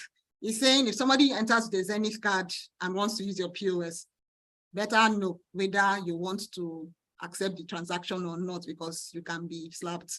And tell the person too, your bank has been fluctuating since morning, because that's where the aggregation of this data, you know, has come from. The poll data, you know, past a few hours to find out the likelihood of that transaction being processed favorably or not.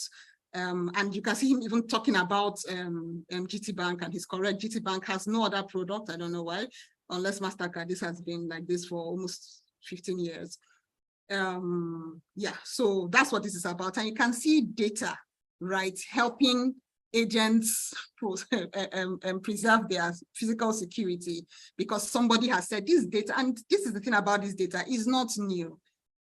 Fintechs that have access, or fintechs that have either switching licenses, that's processing licenses, or MMO licenses, or even connected to the NIBS CTMs, if you understand the fintech architecture, they have access to this data. If they don't even have access to data, they can get, you know, the data. Somebody can say, oh, this is PalmPay, this particular POS is PalmPay. Somebody can say, oh, PalmPay, bring up APIs and then give us data, and per call or per day or something, you know, charge us. And it's a new product on its own, the same way there are calls or stuff for verifying BVN, you know, and all that.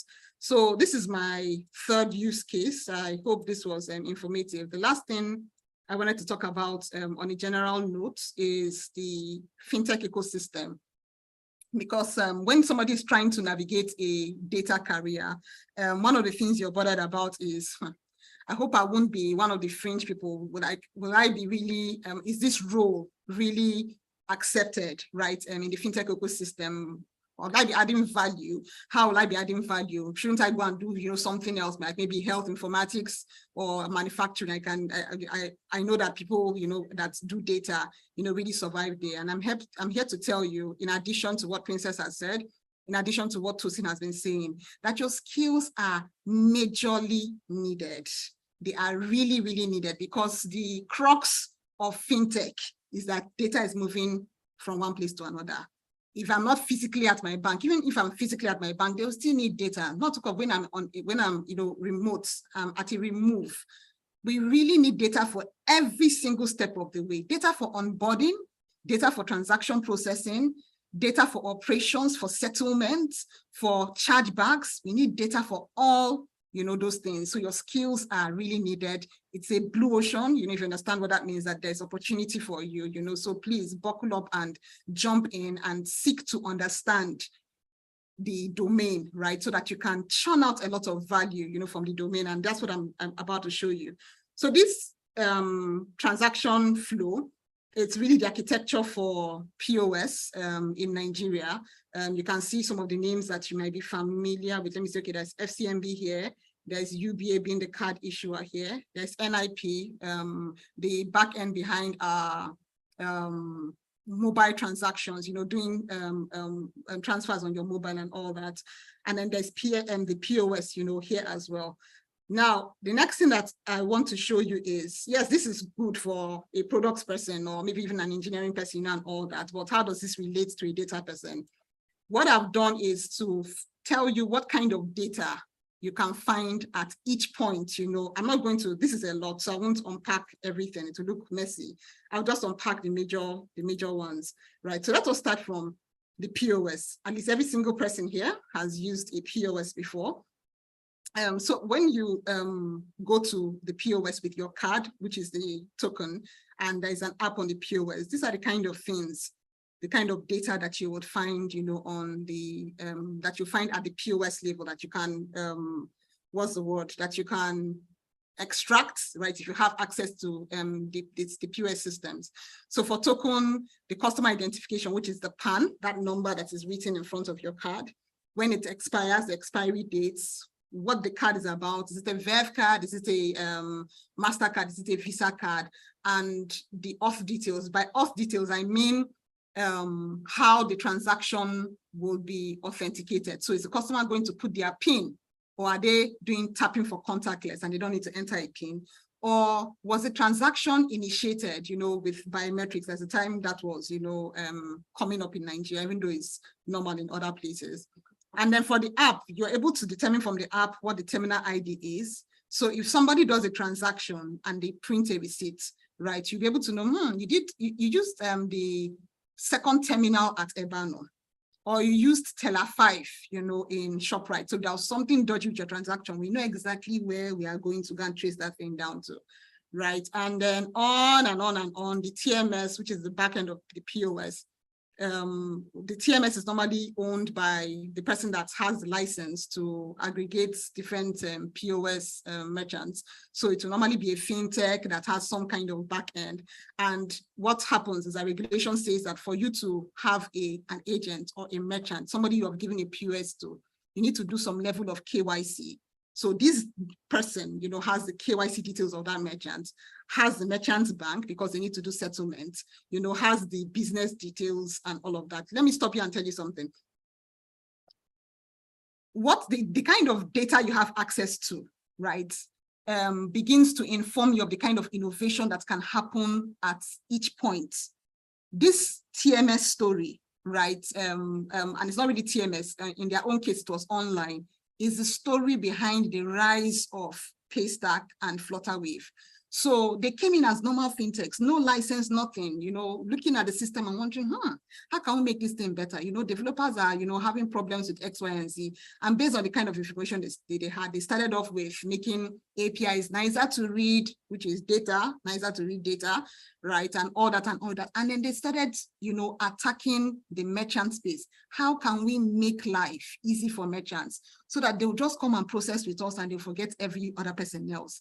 One of the things these two people did was at the end of the week, they would show the merchants, see, people paid with USSD, 70%, people paid with ATM, paid with card, 30%, for example, or people paid with account, some other percent. So don't you think, you should organize your business this way because of this kind of payment methods that your customers are comfortable with, that kind of thing. And then I can go on and on. At the acquirer, the people that have the gateway, they don't have the gateway, but they support multiple gateways. So the acquirer will be a bank that is supporting Flutterwave, Paystack, and InterSwitch IPG and all that. They also have some details that they can also innovate on, which are mostly static today. Static like it's line fado, right? And then the switch as well has details at this point. This is not exhaustive, it's just to stimulate your thinking, into the kind of things you can do when you're in the fintech space. And then the issuer also has different details about the cardholder that they can use to also innovate as well. So innovation, yes, it has started, but there's still a lot of room for data gurus like everybody on this call to come in and make their impact.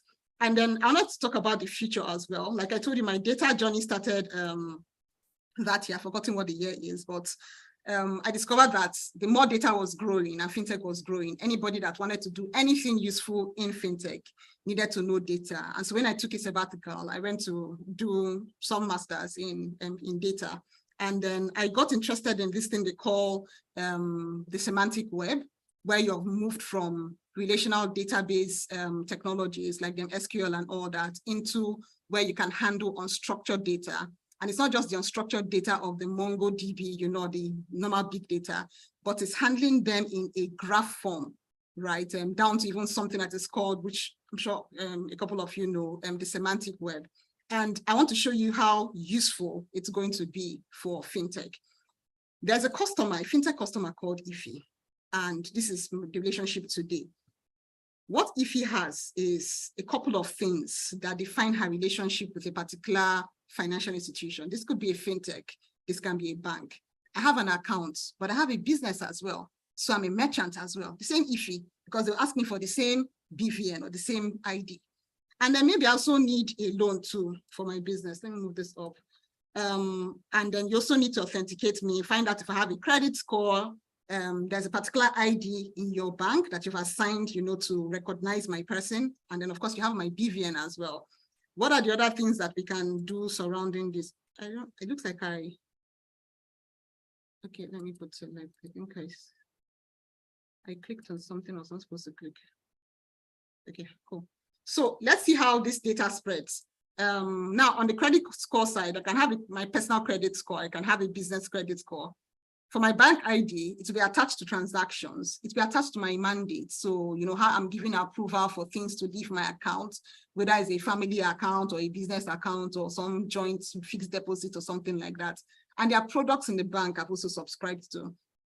My BVN can now give you access to my phone number, my bio ID, which is really the biometric representation, right? BVN is just a number attached to your biometric detail, and then my date of birth also. So the bank has all of this.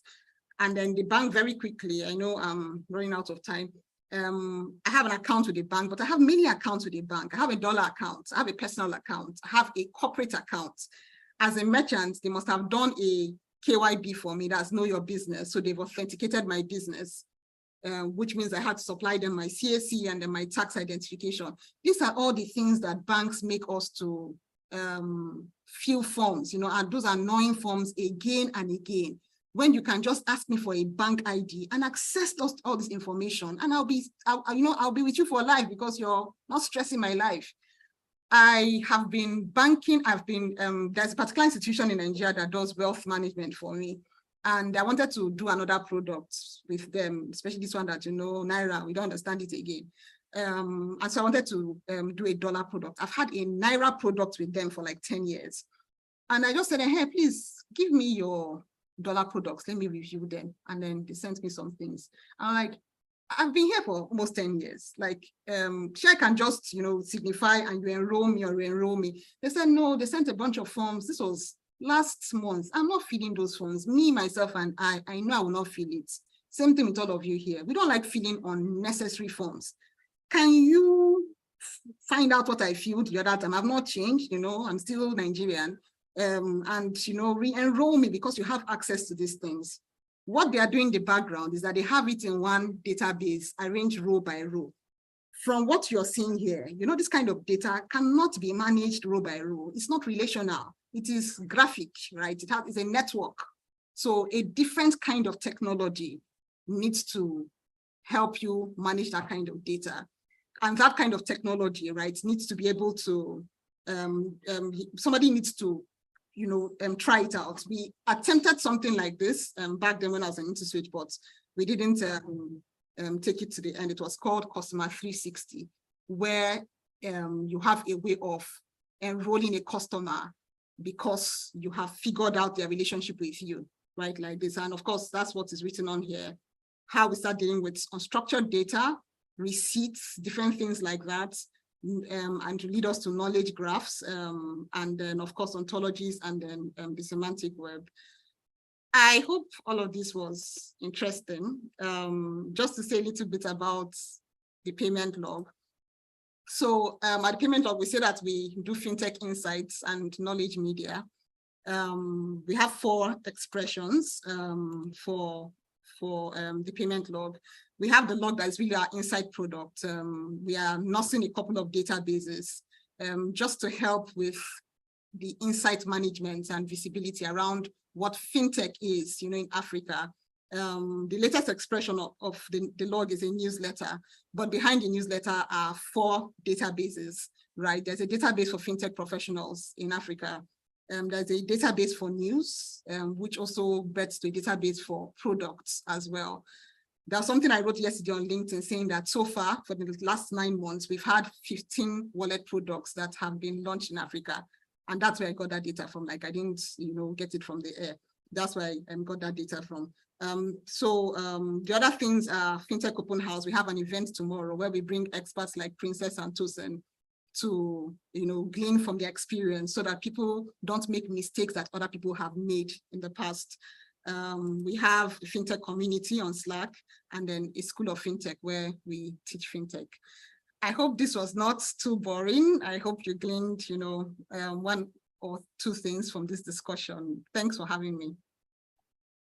Wow, thank you so very, very much, Ify. I think I'll stand with Tosin to say that this was actually an MSc lecture, and I really love the fact that you were very, very granular and very, very practical about your session. Thank you so much. That was a very, very, very, very beautiful session. So without wasting so much time, would ask for questions. But while people are preparing their questions, I think I want to agree with you on the UBA thingy. I think UBA just has this blood where they are always very aggressive, especially when it has to do with their performance and all, because I worked there. And I remember there was a time we did a report for them or something. And then at the Monday meeting, as soon as that meeting ended, I think it was on customer account opening or something, If you see the way they flooded our floor, they were fighting us like, why would you do this? Why, So I think I just want to stand with you on that part. So having said that, and thank you very much for the insight on intelligent reporting. I think that for me is my take home. Reporting is everything. Data is life. I always say data is life, and with data, you can do so many things. However, I'd like to start the question. I have something that I've thought about, I've been thinking about for a while. So it's about personalization. Now, personalization in terms of using customer data to, provide agile digital solutions, right? Now, if you look at companies like MoneyPoint, InterSwitch, Paystack, and all of those guys, there was something or some certain kind of data that kind of like spurred or made them go after releasing or getting those products to life. Now, we live in a world where banks are struggling with a lot of changing customer behavior, regulatory changes, data storage, data quality, and all of those things. Now, my question is, what kind of data do you think would be necessary to collect, right? That is not biased, that is very transparent. And then, at the end of the day, these products are also subject to human interactions, right?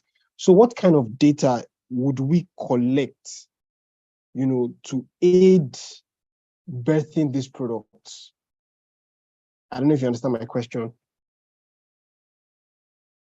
I'm not sure I got the product you're talking about. I understand the first part. Did you mention a specific product?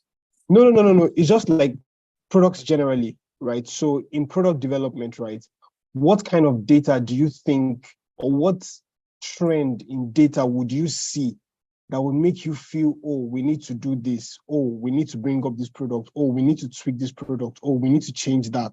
So what kind of data trend would you see, or what kind of data would you, collect from it? But maybe it could be in terms of customer feedback, right? So what kind of, data do you think would be appropriate to collect in order to, birth a new product or tweak a product or something? Okay, I'll just give my quick take on that. I'm sure Princess would want to weigh in as well. My perspective is that we already have a lot of data we are sitting on, and we are doing nothing about it. And as a customer, as well as a fintech person, if I think you have my data, you're not doing anything with it, and you're asking me for more, you're making me angry. So the one I'm giving you, or the one you have, go and do something about it.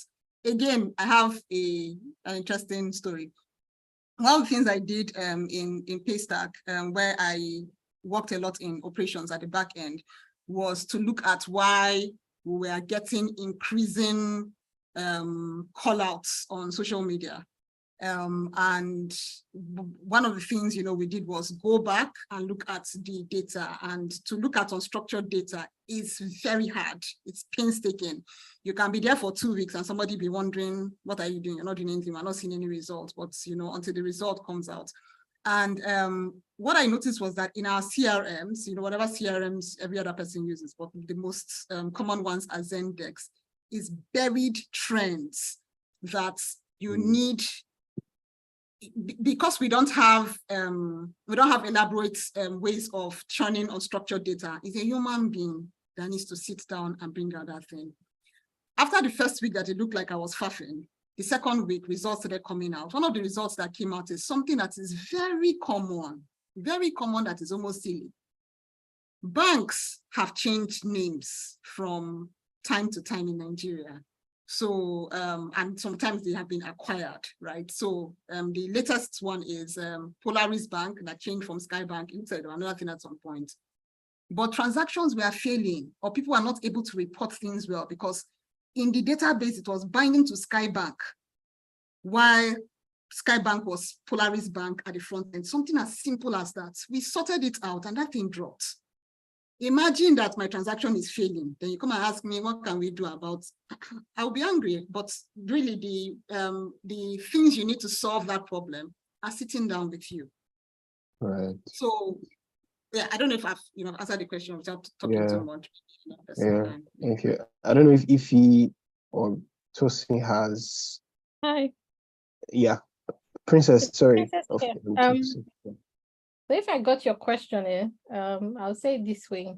A lot of decisions businesses make when deciding to go after a particular product to build the product is based on 3 or 4 main things. There are things around market insights, what's happening in the market currently. So if you look at Nigeria now, dollar is 1,000 naira. That's the context in Nigeria as of today. Spending power has dropped, again, market insights. Businesses have closed down post-COVID because of COVID plus all these extra things that are happening. Those are market insights. A lot of businesses look at market insights. They look at competition. So sometimes when you talk about computer analysis in product management, it's not just looking at your direct competition, you also have indirect competition. So there's an analysis team typically do around their competitors, direct and indirect, to get insights about the strengths, weaknesses, opportunities in the market. That is also inputs to decisions around to build the product. There's also data insights. If you're an existing organization that has access to data, as Ify had just explained, you could look into your customer data. You could look into your product data.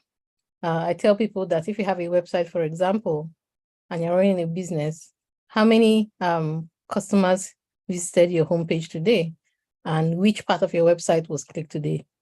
Insights from your product, insight from your customer data.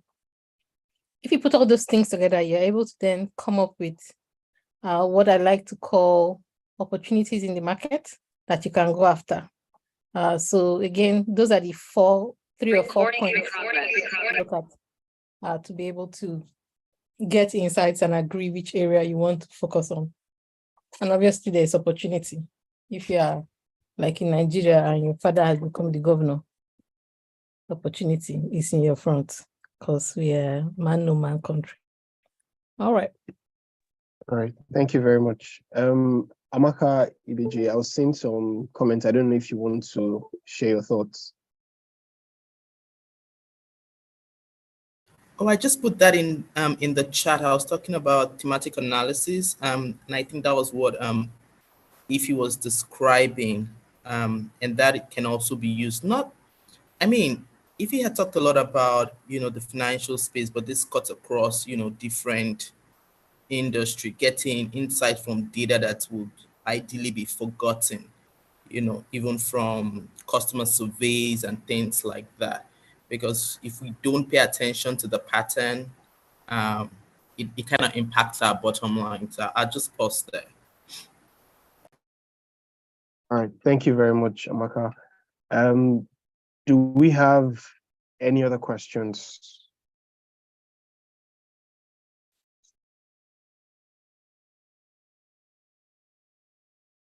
Okay.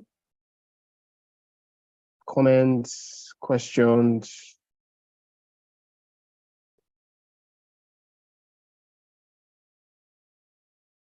All right. So you all would agree with me that today has been a very insightful and beautiful session. If you agree with me, can we just drop our facilitators a round of applause, please? Or whatever emoji that comes to you, So would like to say a very, very big thank you. A very big thank you to Ify, and a big thank you as well to Princess. We've learned so much. Personally, I have learned so much. I used to pride myself as, somebody who builds reports and all, but this time I think I have to go back to my drawing board and also understand a lot of things around storytelling.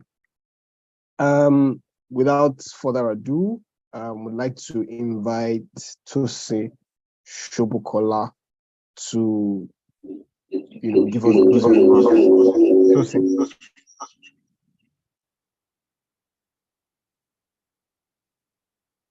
Okay, Good evening again, everybody. Good evening again, everyone. Thanks for coming tonight. Many thanks to Princess, many thanks to Ify, and many thanks to Amaka. What I want to say now is something that just came to my mind this morning. I've been going back and forth around it, but I think I should just let it out of the bag and start with it right away tonight. So personally, I have a passion for helping people grow. And I also like to help people get to their destination faster.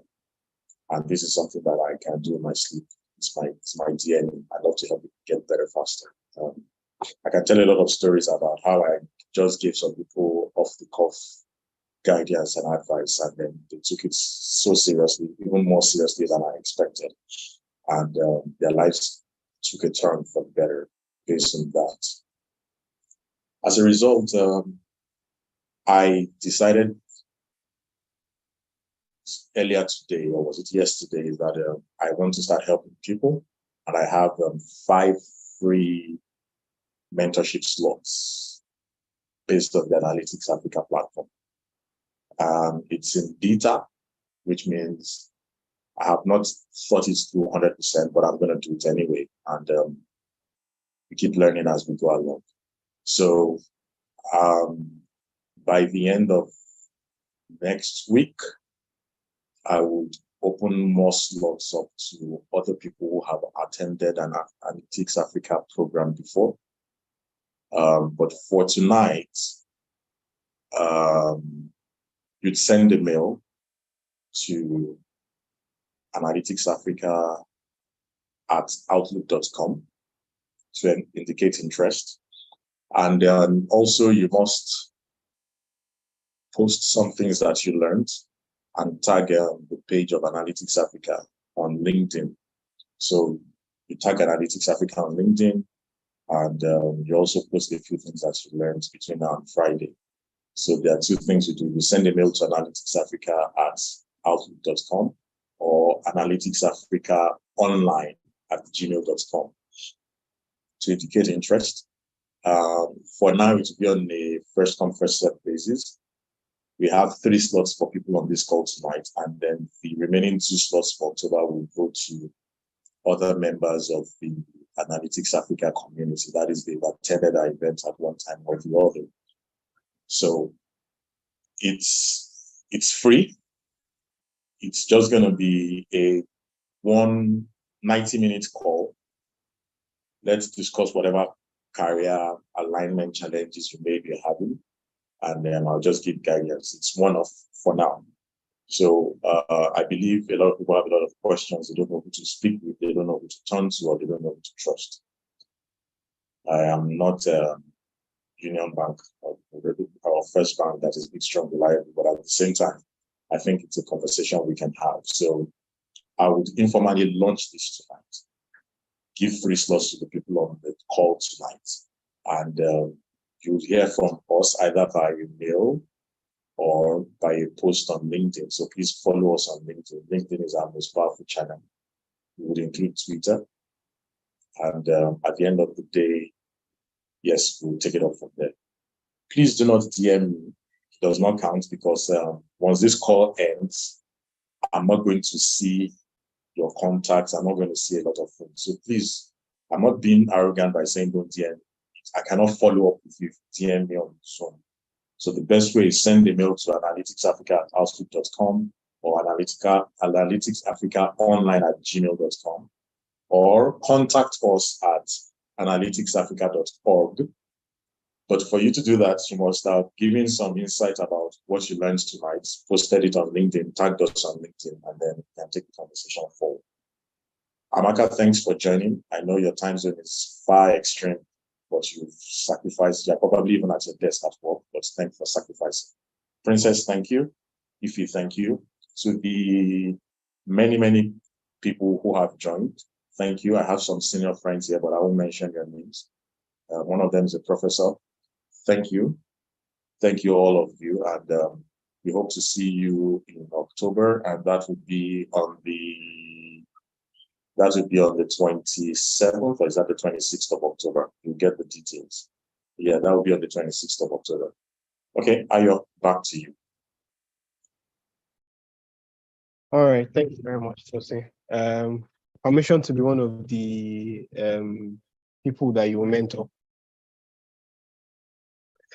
All right, thank you so much once again, Ify. Thank you so much once again, Princess. Thank you to everyone that has taken out time to attend this September meetup. As Tosin said earlier, we're going to have another one in October.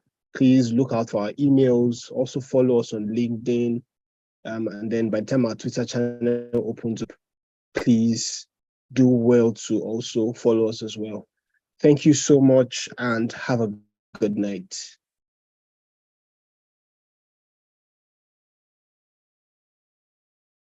All right, good night, everybody. Enjoy. Good night, Princess. I woke up today thinking it was Saturday, but It's a public holiday now, so it's also Saturday. no, it's not. They work tomorrow. Saturday follows Sunday. Sunday, Abio. Or you reach Monday. All right. Thank you so much, Princess. Thank you. Yeah. Bye, guys. Bye.